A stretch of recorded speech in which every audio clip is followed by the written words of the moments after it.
अस्सलाम वालेकुम friends, welcome back to Nesto reactions. Friends, मेरा नाम है सफ़ीर। काफ़ी टाइम के बाद मैंने सोचा कि अपना नाम लाजमी बताऊं, क्योंकि काफ़ी ज़्यादा सब्सक्राइबर अब ऐड हुए हैं। शुरू में हम लोग बताते थे, मैं और कासिम होते थे, तो हम दोनों बताते थे अपना अपना नाम। अब जब नहीं बताते तो काफ़ी लोग पूछते भी हैं, बीच में कुछ लोग गलत नाम, क्योंकि उन लोगों को सही प्रोनाउंस नहीं होता तो वो थोड़ा सा होते हैं, इसलिए मैं ख़ुद बता रहा हूँ। सफ़ीर मेरा नाम है। और फ्रेंड्स, आज जो टॉपिक है जिस पर रिएक्शन देने वाला हूँ, उसका टाइटल है Khan sir how India became a nuclear rich country. Khan sir की तरफ से ये वीडियो है तो लाजमी बहुत ज़्यादा अच्छी होगी, सीखने को बहुत कुछ मिलेगा। और इस वीडियो का जो ओरिजिनल लिंक है वो टॉप ऑफ द डिस्क्रिप्शन में आपको मिल जाएगा, प्लीज़ उसको चेकआउट कर लीजिएगा। और अगर आप हमारे चैनल पर नए हैं तो पहले चैनल को सब्सक्राइब कर दें, बेल आइकन के बटन को ज़रूर प्रेस कीजिएगा ताकि हर नई आने वाली वीडियो आप तक जल्द अज जल्द पहुँच जाए, सबसे पहले आप तक पहुँच जाया करें। तो स्टार्ट करते हैं बिना किसी देरी के इस वीडियो को, और आखिर तक बने रहिएगा। Let's start. उसको कह दीजिएगा चुड़ैल, और वो डाउनलोड कर लेंगे एकदम। याद करो फलाना तारीख इतना बज के इतना मिनट में चुड़ैल बोला। हम लोग फोड़ रहे थे यहाँ पे, अब भूकंप आ रहा था यहाँ। फोन किया अमेरिका को कि बकलवा आंधी उंधी ना उठ लो, फोड़ दिया वो परमाणु बम। थोड़ा बहुत कॉम्प्रोमाइज करके चलिए, भीड़ रहता है ना तो बहुत दिक्कत हो जाता है। लड़की लोग को कहते हैं जितना तकलीफ लड़के सह के पढ़ते हैं ना, आप लोग पढ़ाई छोड़ दीजिएगा। यार इनका स्टाइल बहुत बेचारों को फनी और देखिए मजे ना, का। कितना मेहनत है। ये देखिए इसको, अच्छा, किसी लाइव लड़की क्लास को चल हम रही बोल है। देंगे काला साड़ या मंगरेला, तो कल से क्लास छोड़ दी, कोई ठीक नहीं, जाके एफआईआर लिखवा देगी। सही बात है। ये बेचारों को झोरते रहते हैं, डांटते रहते हैं, जमीन पे बैठा रहता है, लसराया रहता है। इसे हाँ, लड़कों का दिल एक्चुअली होता ही नहीं है ऐसा। सही हम तो बात अपने को भी बोल देते हैं मंगरेला। मंगरेला। लड़के किसी चीज को न सुनते ऐसे निकाल देते हैं, मतलब वो खराब चीज को सुनेगा सब निकाल देगा सब। लड़की उल्टा होता है, वो बढ़िया का चीज निकाल देती है।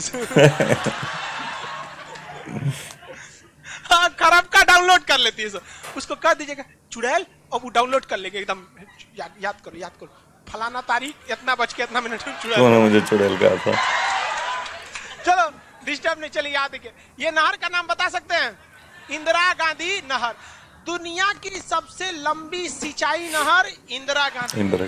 दुनिया की सबसे लंबी नहर भी तो इंदिरा गांधी। 1974 में इंदिरा गांधी ने डिसाइड किया कि हमें क्या बनाना है, परमाणु बम बनाना है। कब डिसाइड किया इन्होंने? 1974। बट उस समय हम लोग उतना डेवलप नहीं थे, तो हम लोग यहाँ पर मई 1974 परमाणु बम का परीक्षण करने के लिए सोचे। लेकिन 1974 में हम लोग उतना डेवलप नहीं थे। 1974 में हम लोग के यहाँ मोटरसाइकिल नहीं थी बढ़िया, राजदूत उष्टू टाइप का थी सब। वहां फ्रीडम तो इधर आया है यार, 1974 में फ्रीडम कहाँ था? यमहा वगैरह था। यहाँ पर इन्होंने पोखरण में परमाणु परीक्षण किया, लेकिन गलती से वो उतना सक्सेस नहीं हुआ जितना होना चाहिए था। उस परीक्षण का जो नाम था, उसका नाम था स्माइलिंग बुद्धा। क्या नाम था? स्माइलिंग बुद्धा। तो हो गया बात वही, भड़कैबो किए लोग, फूस दे करके रह गया, पकड़ा गए हम लोग। अब अमेरिका हम लोग पे दबाव बना दिया। अमेरिका ने एक नियम बना दिया, सीटीबीटी और CTBT, comprehensive test ban treaty. कोई भी व्यक्ति परमाणु बम का परीक्षण नहीं कर सकता है। और बैन लगा दिया, ना आपको जल पे परीक्षण करने देंगे, ना थल पर परीक्षण करने देंगे, ना हवा में परीक्षण करने देंगे, पूरा बैन लगा दिया। और एनएसजी बना दिया, national supplier group, nuclear supplier group, कि कोई भी देश भारत को मतलब यूरेनियम नहीं देगा। तो हम लोग पास यूरेनियम नहीं था, चोरी छुपे हम लोग यूरेनियम मंगाते भी तो सीटीबीटी था, परीक्षण करने नहीं देगा। भारत ना एनएसजी को माना है, ना सीटीबीटी को माना है। और एनपीटी लगा दिया, न्यूक्लियर नॉन प्रोफिलरेशन ट्रीटी, नाभिकीय अप्रसार संधि, की कोई भी देश दूसरे देश को मतलब टेक्नोलॉजी नहीं बेचेगा कि परमाणु बम बनता कैसे। मतलब साला चोट्टा चारों ओर से घेर दिया। कभी कभी गरिया देते हैं यार, क्या हम मशीन थोड़े हैं कि जो सेट कर दिए वही बोलेंगे। देश पे बात आती है तो हम सब भुला जाते हैं। तू दोस्त है ट्रम्प है कि बाइडेन है, बाहर में जा तू कोनो चीज हो। या पहले हमको मतलब तुम बनाओ परमाणु बम, कोई दिक्कत नहीं, हम लोग दिवाली वाला धुकधुकुआ बनाएंगे। मतलब एनपीटी क्या कहता है? न्यूक्लियर नॉन प्रोफिलरेशन ट्रीटी, नाभिकीय अप्रसार संधि, कि कोई देश दूसरे देश को परमाणु टेक्नोलॉजी नहीं देगा। एनएसजी, कोई देश मतलब बिना परमिशन, एनएसजी के बिना मीटिंग के मतलब यूरेनियम सप्लाई नहीं करेगा, और यूरेनियम उसी को सप्लाई करेगा जिसने सीटीबीटी पर साइन किया कि हम परमाणु बम का परीक्षण नहीं करेंगे। जी भाई साहब, परीक्षण माने बम बना के क्या कर लेंगे? मान के चलिए हमारे पास टेक्नोलॉजी आ गया, ठीक है, और एनएसजी से हम सप्लाई करके यूरेनियम भी ले लिए, एनपीटी कहता है बम परीक्षण नहीं करने देंगे। तो भाई बना के रखने से थोड़े होता है, एक बार पटके उठके तब ना समझ में आएगा काम कर रहा है कि नहीं। पता चला बना के रख जब तक टेस्ट ना हो तब तक पटके तो धुआं दे के रह गया। तो एक बार परीक्षण मतलब चारों ओर से हम लोग को घेर दिया था। अब भारत वाले वैज्ञानिक भी तो मतलब है सब उसी हिसाब के ना। भारत वाले ने कहा कि एक काम कीजिए, एक समझ में नहीं आ रहा है, अमेरिका से कहिए तू हमारे यहाँ परमाणु बिजली घर लगाओ। तो इंदिरा गांधी थी ना, अमेरिका को फुसला दी, कही कि देखिए ना गुजरात में हमारा तारापुर जगह है, वहां परमाणु बिजली घर लगाना है, उसमें बिजली बनेगा, लाइट बत्ती जलेगा, आप बिजली घर लगाइए। सुने हैं कि 300 करोड़ का खर्चा आता है, और जबकि 200 करोड़ का खर्चा आता था। तो अमेरिका लपलपा गया कि अरे दादा बिना मोलाई तो रेट बढ़ा दी है। अजब हाल है भाई, महिला मोलाई ना करे, ऐसा हो सकता है? महिला को कोनो सामान फ्री में कहेंगे तो कहेगी 2 गो दे दो। तो अमेरिका ने सहयोग कर दिया, हाँ हाँ हम पूरा परमाणु बिजली घर बना देंगे, बिजली बनेगा, आपके यहाँ भुकभुकवा लाइट जलेगा एकदम। तारापुर में 1972 में बिजली घर लगा दिया। अब बिजली घर चलेगा कैसे? इंदिरा गांधी का हमारे यहाँ यूरेनियम नहीं है, एक काम कीजिए जो बिजली घर लगा है ना उखाड़ के ले जाइए, अपना ठेका कैंसिल का। अरे पगली कही के तो पैसा दे, तो पैसा कौन सी का, ये तू कौन सी तू बनी ले एनएसजी कि हम यूरेनियम नहीं देंगे, कहा चाह तुमको दे देंगे, कोई दिक्कत नहीं। अब वो यूरेनियम लिया था हमें बिजली घर में भड़काने के लिए। अरे भैया तू ले आओ ना, हम लोग ने डिसाइड करेंगे इसको भड़काना किधर है। इधर आया 1972 में तारापुर में, उधर तैयारी चल रही थी 1974 में। हम लोग ने उसमें से निकाल के इसमें भड़का दिया। बाद में पता चला गलती हो गया, अमेरिका होशियार निकला, जो यूरेनियम बिजली घर में लगता है वो 20% इनरीच रहता है, अब परमाणु बम में 80% इनरीच चाहिए होता है। हमसे गलती हो गया, ससुरा जातो गया भातो ना मिला, भड़काइयो दिए बदनामो हो गए लोग, और सब सतर्क हो गया, सब हरक गया, सब देहात में बोला जाता है ना, हरक गया सब। ले भाई हम लोग को पता नहीं था, हम लोग कच्चे मसाला पे भड़का दिए थे लोग। अब क्या हो, सब 75 को नियम लगा दिया, हम लोग को कोई देता ही नहीं था। तो बस अब भारत में वैज्ञानिक, इंदिरा गांधी ने प्रोग्राम को कैंसिल नहीं किया, कहा कि बनाइए। अब भारत में धीरे धीरे आगे गए, एक से एक वैज्ञानिक मिल गए सब। उसमें एक चिदम्बरम थे, बहुत मशहूर वैज्ञानिक, और उसके बाद मिल गए हमारे एपीजे अब्दुल कलाम, सोने पे सुहागा। इन्होंने परमाणु बम बनाने की पूरी तैयारी कर ली। अब तब तक लेकिन कोई भी प्रधानमंत्री डरे उन लोग को खुली छूटे नहीं देता था कि परमाणु भड़काइए, क्योंकि अगर फूस हो गया, देखिए भड़क के सक्सेस हो गया तो किसी के बाप की औकात नहीं फिर कुछ बोले। भड़का दीजिए उसको, उसके बाद कौन सी बोलता है, ले आओ रे, ले आओ तो कौन सी है नहीं। लेकिन अगर भड़काए और फूस कर गया तब तो पिटा जाएंगे।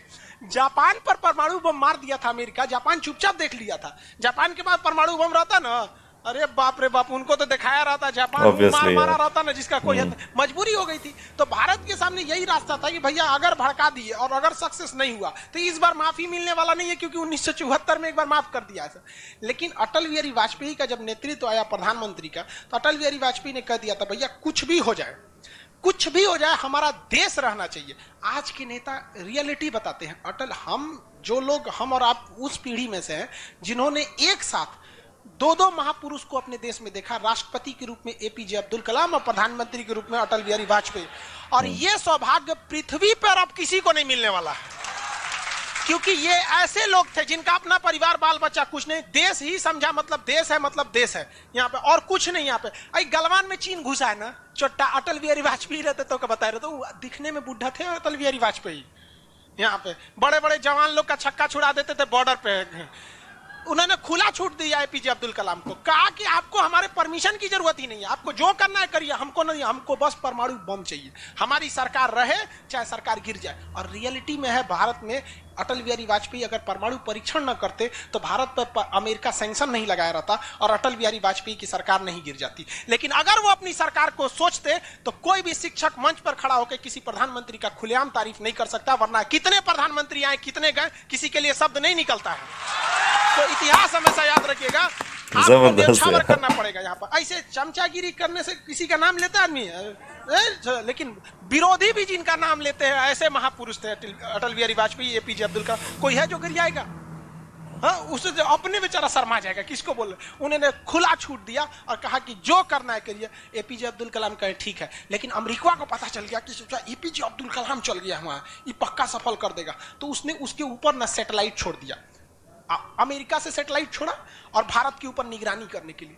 अब यही गलती कर दिया अमेरिका से सुना। एपीजे अब्दुल कलाम को फुसलाने के लिए नासा बुलाया, आइए ना, आइए नासा आइए। तो एपीजे अब्दुल कलाम चल गए और कहा कि देखिए देखिए कितना बड़ा बड़ा मशीन है नासा में, ऐसा ना इंडिया में है, टूटल फूटल स्टेबलाइजर रख ले रहता है, स्टेबलाइजर का नट उठ जाता है तो पिलास से दाब के करता है। कहा वहां वैज्ञानिक बने, यहाँ आइए हम आपको नासा का हेड बना देंगे। यहाँ पर कहा कि ठीक है, हम नासा का हेड हम क्या करेंगे, हमारा कौन है, ना बाल बच्चा ना कुछ, एक को चीज है मेरे लिए, मेरा दुनिया में कुछ नहीं है, केवल और केवल मेरी भारत माँ है, आप वो भी छीन लेंगे हमसे, ऐसा थोड़े हो सकता है। उन्होंने कहा नहीं, और यहीं से चुरा उससे गलती हो गया। वहीं पर उन्होंने देख लिया था कि अमेरिका ने भारत के ऊपर क्या लगा रखा है, सैटेलाइट मॉनिटरिंग के लिए, और वहां पे उसने अमेरिका की सबसे बड़ी गलती हो गई। यहां आने के बाद उन्होंने बता दिया, देख भैया हम जो काम कर रहे हैं ना, सारा अमेरिका क्या कर रहा है, सैटेलाइट से देख रहा है। तो सब वैज्ञानिक का असर ले, भड़काने से पहले तैयारी करना पड़ता है 1.5-2 महीना की। अब क्या किया जाए, तो कहे कि देखो भाई, इस अमेरिका की जो सैटेलाइट जाता है ना, दोबारा घूम के आने में ना लगभग 1-1.5 घंटा का गैप हो जाता है। इसी बीच में जो करना है करो। कहा कि 1.5 घंटा में कौन सी करेंगे। तो अटल बिहारी वाजपेयी ने खुला छूट दिया था किसको, एपीजे अब्दुल कलाम। एपीजे अब्दुल कलाम ने कह दिया ना कि एक काम कीजिए, ऐलान कर दीजिए कि यहाँ मिलिट्री एक्सरसाइज होने जा रहा है, सेना यहाँ युद्ध अभ्यास करेगी, कैसे युद्ध लिया जाता है, एकदम ओरिजिनल युद्ध का मैदान। अब युद्ध में कहीं घर बन रहा है तो कुछ जैसे जॉन अब्राहम की मूवी बनाई हुई है परमाणु। घर नहीं बन रहा था, वो इसलिए बन रहा था कि परमाणु बम कितना खतरनाक होगा।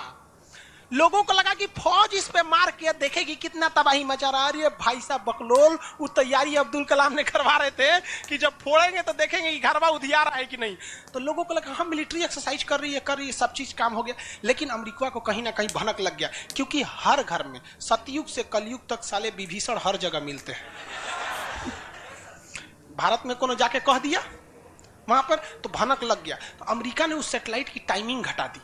अब जो घंटों का गैप रहता था वो चंद मिनटों का गैप रह गया, 20-20 मिनट का गैप रहता था। लेकिन इन लोगों ने अपना काम निपटा के रख दिया था। लेकिन समस्या ये थी ना कि सब चीज तो बन के रेडी हो गया, हर चीज रेडी हो गया, लेकिन अगर परमाणु बम फोड़े और फूस दे करके रह गया, समस्या यही थी। भड़क गया तो टेंशन ही नहीं था।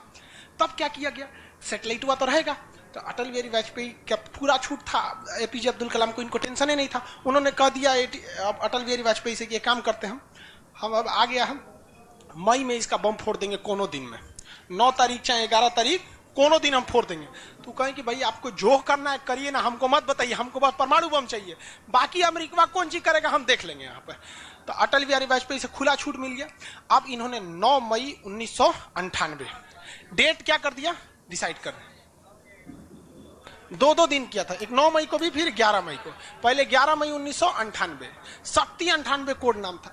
जैसे अमेरिका का सैटेलाइट गुजरा, पूरी तरह से कैलकुलेशन हो गया था कि कैसे कैसे होने वाला है। अमेरिका का सैटेलाइट जैसे गुजरा, तुरंत यहां पे भारत का परमाणु बम को ब्लास्ट किया गया। और जैसे ब्लास्ट हुआ तो जो मिलिट्री एक्सरसाइज कर रही थी उसको तो भेज दिया गया था 2 दिन पहले ही। जो बिल्डिंग विल्डिंग बनाई थी वो खाली पड़ल था, धाए दे गायब हो गया बिल्डिंग, पूरा धुआं धुआं हो गया, पूरा भयानक। अब परमाणु बम क्या हो गया, लगभग सफल हो गया। वैज्ञानिकों को लग गया था सफल हो गया, लेकिन भाई अब ये फोड़े, अभी कैसे पता चल जाएगा सफल हो जाएगा। आप अंदाजे ना बता सकते कि भाई इतना तबाही एक अच्छा ही बम ला सकता है। लेकिन तब तक सैटेलाइट हुआ उसका घूम के आ रहा था और पकड़ लेता तब क्या होता, मान के चलिए पकड़ लेता, अब पता चला कि सफल नहीं हुआ, खाली धुआं कर दिया, गड़बड़ हो गया। तुरंत अटल बिहारी वाजपेयी को फोन किए एपीजे अब्दुल कलाम कि तुरंत आप मौसम विभाग को कहिए कि राजस्थान में भयानक तूफान आया है, कोई नहीं जाएगा। अटल बिहारी वाजपेयी ने तुरंत घोषणा करा दी, कि राजस्थान के लोग अपने घर में रहे, बहुत भयानक तूफान आया है। अब उसका सेटेलाइट आ रहा है तो देख रहा है धुआं धुआं हुआ है, तुरंत मैसेज भेजा नासा में, धुआं हो गया यहाँ पे। कहीं मतलब धुआं हुआ, तूफान आया है वहां तूफान आया है। सोचा वहां से चला गया, तब परीक्षण देखा गया, एकदम सक्सेस, एकदम सक्सेस। अब टेंशन ही नहीं है, एक और फोड़ दो दूगो फोड़ दिया गया, पूरी तरह से सक्सेस हो गया। और ससुरा अमेरिका को अभी तक पता है कि वहां तूफान आया है, अरे वहां दूसरा तूफान आया है। अब भारत में कुछ भी कहिए तो डर तो लगता है, नहीं अमेरिका बहुत खतरनाक देश है।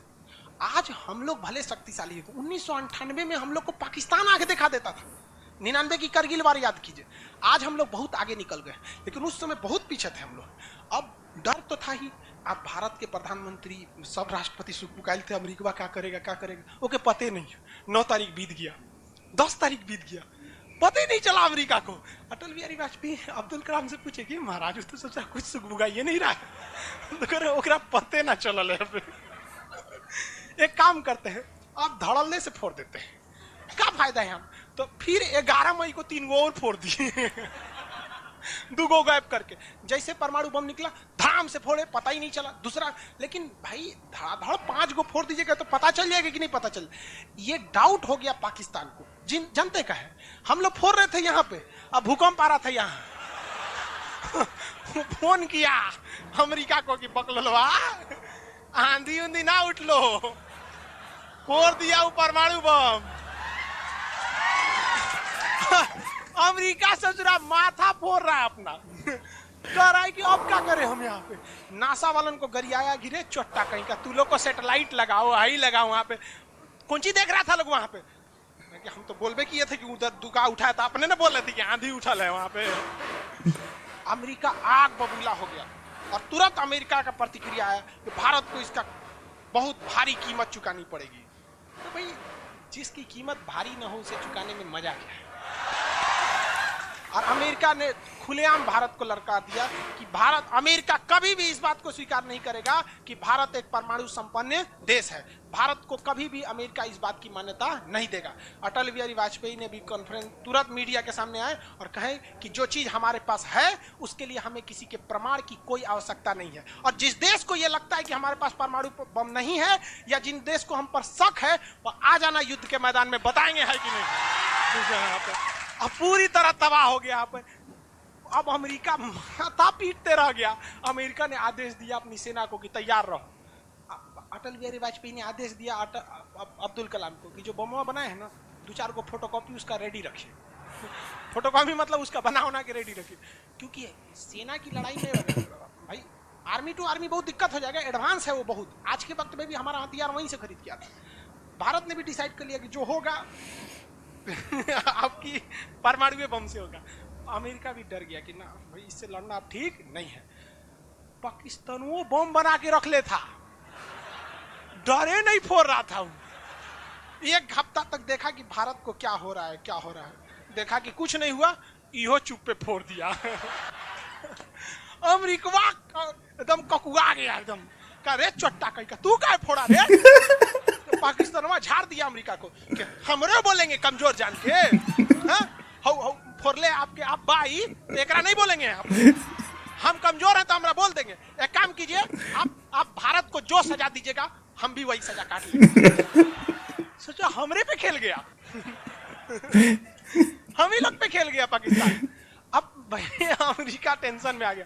अमेरिका ने भारत पर एम्बार्गो और प्रतिबंध लगा दिया, जैसे अभी सऊदी अरब पे प्रतिबंध लगा दिया, कल के वीडियो में बताए थे, सऊदी अरब का डस्टबिन बना दिया वहां के तो वहां पर अमेरिका ने भारत पर प्रतिबंध लगा दिया। कोई देश भारत से सामान नहीं खरीदेगा, जो जो चीज जरूरत की थी सब चीज पर बैन लगा दिया। भारत की अर्थव्यवस्था डूब गई, पाकिस्तान की भी अर्थव्यवस्था डूब गई, लेकिन भारत को बचा लिया भारत के 55 लाख कुशल कारीगर जो विदेशों में काम करते हैं।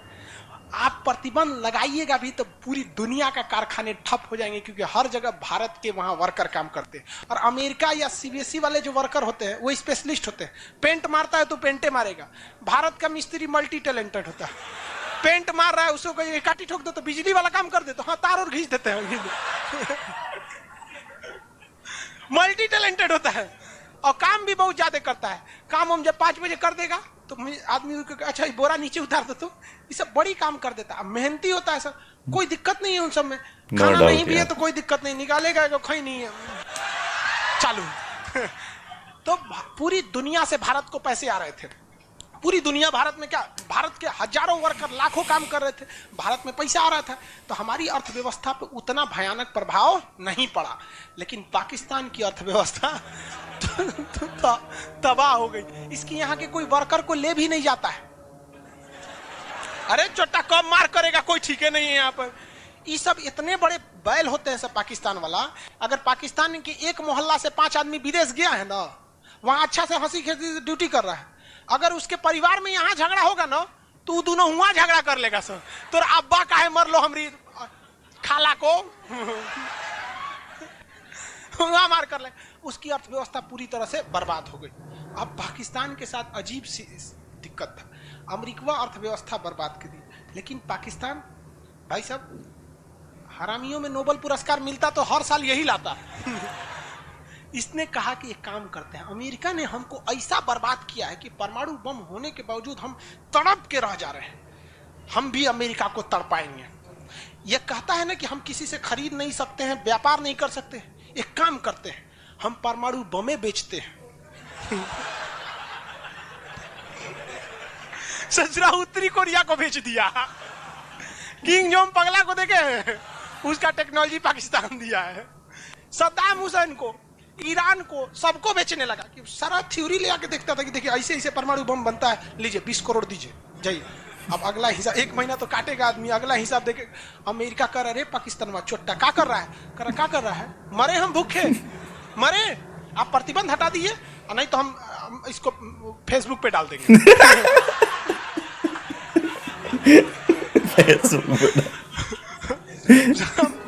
अमेरिका पगला गया, अमेरिका प्रतिबंध हटाया, इस बार फायदा उठा लिया भारत, कहा कि रे ओकरा हटाया तो हमरो प्रतिबंध हटाओ। समझ आ गया कि नहीं?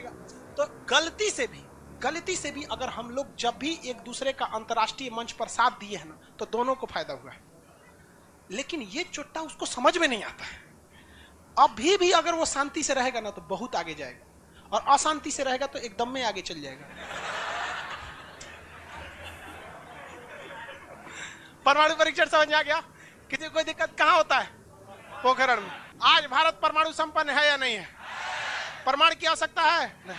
अब अमेरिका केस कर दिया भारत, कहा कि आपने न्यूक्लियर प्रसार संधि तोड़ा है। भारत ने कहा हम नहीं तोड़े हैं, हमने किसी से संधि मंगाया ही नहीं है, हमारे खुद के वैज्ञानिकों ने खुद बनाया है। और ये बात खूब एपीजे अब्दुल कलाम ने बोला था। कौन सी बोलता है चुराए हम बनीले, बताएं कैसे बनता है। कहा कि अच्छा ठीक है ये नहीं है, लेकिन आपने यूरेनियम तो चोरी से मंगाया। कहा चुप चट्टा कहीं का चोरी से मंगाया, हमारे केरल में यूरेनियम निकलता है, जादूगोड़ा की खान झारखंड से निकलता है, उसी से हम बनाए। हम किसी से भीख नहीं मांगे हैं, हम हिंदुस्तानी हैं लोग, यहाँ पे भीख में तो हमें कुछ भी नहीं चाहिए। तो एनएसजी कहा कि अभी तब कहा अब कौन सी पे मुकदमा ठोके, तब इस पे ठोक दिया भारत पे। आपने परमाणु परीक्षण किया क्यों है? भारत ने ये मुकदमा जीत लिया। जानते हैं कैसे? कहा कि कैसे, हमने तो कोई नियम नहीं तोड़े हैं। सीटीबीटी कहता है आप पानी में नहीं फोड़ सकते हैं, जमीन पे नहीं फोड़ सकते हैं, हवा में नहीं फोड़ सकते, हम जमीन के अंदर फोड़े हैं। भारत ने कहा फोड़ा था? जमीन के अंदर। तो भारत को उस समय हर चीज साथ दिया था, बुद्धि, विवेक, बल, शक्ति सब रहना चाहिए, तब आप जीत सकते हैं। ऐसा नहीं कि परमाणु बम ले लेने से आपको जीत जाएंगे। कब कैसा सिचुएशन था, आंधी आया है, परमाणु बम फूट गया, तो हर चीज बहुत कांड हुआ यहाँ पे। बाद में अमेरिका को समझ में आ गया कि नहीं हो सकता है, अब भारत को नांग नहीं सकते। वो गया जमाना जब हमारे ऊपर किसी का शासन हुआ करता था। आज भी भारत में बस जाति पात खत्म हो जाए, ऊंच नीच पे लड़ना खत्म हो जाए, और Congress BJP high party how party मतलब नेतागिरी खत्म हो जाए, तो सोचिए ना हमारे पास कमी किस चीज की है कि नहीं? नेतागिरी तो सॉल्व हो सकता है। यूपीएससी का एग्जाम कंपलसरी कर दीजिए नेता बनने के लिए। काम खत्म, तुरंत खत्म हो जाएगा काम। आप इसको समझ में आ गया कि नहीं? लाइव वाले सब लोग समझ में आ गया? अब आगे कल समझेंगे लोग। आज के यार आउटस्टैंडिंग यार, लव यू खान सर। इतना ज़बरदस्त तरीके से समझाते हैं ना कोई भी टॉपिक, और इतना फ़नी वे में जाके कि वो इंजॉय करता है बंदा इनका लेक्चर। और मेरा ये फर्स्ट ऐसा लेक्चर है जो ये लाइव अपने क्लासरूम में दे रहे थे, जो इस तरह की नॉइज़ आ रही थी, शोर हो रहा था कि यार पता लग रहा था कि जो इनके स्टूडेंट्स हैं वो बैठे हुए हैं क्लासरूम में। आउटस्टैंडिंग, बहुत ही अच्छे तरीके से इन्होंने सारा जो उस समय हुआ था वो सारा कुछ बताया, बहुत ही मज़े से बताया कि किस तरीके से जो है अमेरिका ने सेक्शंस लगाए हुए थे कि ये सब कुछ अब ख़ुद तो बना लिया, आगे दूसरे देश ना बनाएं। तो पाकिस्तान और इंडिया 1974 में मेरे ख़्याल से इन्होंने शुरू किया था इंडिया ने, और 1979 में पाकिस्तान ने शुरू किया था, और दोनों ने लगभग एक साथ कंप्लीट कर लिया था। लेकिन ये इन्होंने ठीक कहा कि पाकिस्तान की भी हिम्मत नहीं हो रही थी कि हम लोग इसका जो है वो एक्सपेरिमेंट करें, क्योंकि जब तक एक आपने चीज़ बना ली, जब तक उसको टेस्ट नहीं करेंगे तो पता कैसे चलेगा कि ये कामयाबी हुई है या नाकामी हुई है। वो बड़े मज़े से इन्होंने कहा कि जब इंडिया ने कर लिया, उन्होंने पाकिस्तान ने 2 से 3 दिन तक देखा, हफ्ते तक देखा, 10 दिन तक देखा, 28 मई को जाके फिर पाकिस्तान ने भी ये तजर्बा कर लिया। और दोनों जब कामयाब हो गए तो फिर वो पाकिस्तान को अमेरिका कुछ नहीं कह सकता था कि क्योंकि हमने कहा कि भाई इंडिया ने कर लिया तो आप हमें किस तरह कह सकते हो। और इन्होंने ये बड़े मज़े की बात बताई कि उस टाइम पाकिस्तान ने इंडिया का सहारा लिया, और फिर जब वो हटाई, वो सेक्शंस हटाएं ताकि ये व्यापार हो सके दूसरे कंट्रीज़ के साथ, तो फिर इंडिया ने पाकिस्तान का सहारा लिया कि, तो वो इनका सबसे फ़नी वो ये जुमला था कि अगर गलती से भी हमने एक दूसरे का साथ दिया ना तो उसमें दोनों का ही फ़ायदा हुआ है। पूरी वीडियो में ना वो जो कहते हैं ना निचोड़, वो ये जुमला था, गलती से भी अगर एक दूसरे का साथ दिया उसमें दोनों का फ़ायदा हुआ है। तो ये गलती से साथ देने के बजाय अगर वाकई पाकिस्तान और इंडिया, यार सोचो, दोनों एक दूसरे के साथ ऐसे चले ना जैसे भाई होते हैं, तो वाकई ये जो दोनों मुल्क हैं ना, ये इतना ज़्यादा आगे जाए ना, और ख़ास तौर पर ज़्यादा फ़ायदा पाकिस्तान को भी हो। मैं वैसे ये सोचता हूँ, मैं कहता हूँ कि एक घर में रहते हैं, जैसे 2 भाई रहते हैं, एक टाइम आता है मैं ख़ुद भी एक जॉइंट फैमिली सिस्टम में रह रहा हूँ, भाई हैं बड़े, सारी फैमिली साथ रहती है, लेकिन ये पता है, हर किसी को पता है कि एक टाइम ऐसा आता है कि आपने सेपरेट होना होता है। आप अलग घर में बड़े भाई हैं, जब बच्चे थोड़े बड़े हो जाते हैं तो वो एक, ये नहीं कि लड़के एक फ़ैसला करते हैं कि यार अब हमें ना प्राइवेसी चाहिए, बच्चे बड़े हो गए हैं, हम लोग सेपरेट जा रहे हैं। लेकिन वो सेपरेट होने के बाद, वो अलग होने के बाद, ये आप पे डिपेंड करता है कि आप अच्छे से रहते हो या फिर आप लड़ के रहते हो। तो चलो, पाकिस्तान और इंडिया का बंटवारा तो हो गया, अब हमें यह तय करना होगा कि क्या हम उन भाइयों की तरह रहें जो कि हर वीकेंड पे आते हैं, एक दूसरे के साथ मिलते हैं, भाई बच्चे आपस में मिलते हैं और ख़ुशी से रहते हैं, और हर खुशी में गमी में एक दूसरे का साथ देते हैं, और या फिर इसी तरह के जो लड़ते रहते हैं। सीखना होगा अपनी गलतियों से, और बहुत अच्छा हो। मैं तो सोच के भी खुश होने लग जाता हूँ कि दोनों एक साथ चलें और इतना ज़्यादा तरक्की करें कि दुनिया देखे। तो फ्रेंड्स, ये अमेरिका तो खैर हमें कभी आँख ही ना दिखा सके अगर ये दोनों साथ हो जाएं। उनका तो इंटरेस्ट ही गोरों का इस चीज़ में है कि ये दोनों लड़ें और हम लोग जो है वो कभी इनके साथ वो बैग से मिलें, दूसरे का वो करें। बड़ा मज़ा आए, यकीन करें, दोनों साथ में मिलें। अगर आप लोग भी ये चाहते हैं तो प्लीज़ कमेंट बॉक्स में ज़रूर बताइएगा आपकी क्या राय है इस बारे में। और अगर आप लोगों को भी वीडियो, आप लोगों ने भी एंजॉय किया हो, वैसे तो आप लोग ज़्यादातर देख चुके होंगे, लेकिन अगर आप लोगों ने मेरा रिएक्शन इस पर पसंद किया हो तो प्लीज़ वीडियो को लाइक कर दीजिएगा, चैनल को सब्सक्राइब कर दीजिएगा, बेल आइकन के बटन को ज़रूर प्रेस कीजिएगा ताकि हर नई आने वाली वीडियो आप तक जल्द अज जल्द पहुँच जाए। मिलते हैं नेक्स्ट वीडियो में। Take care.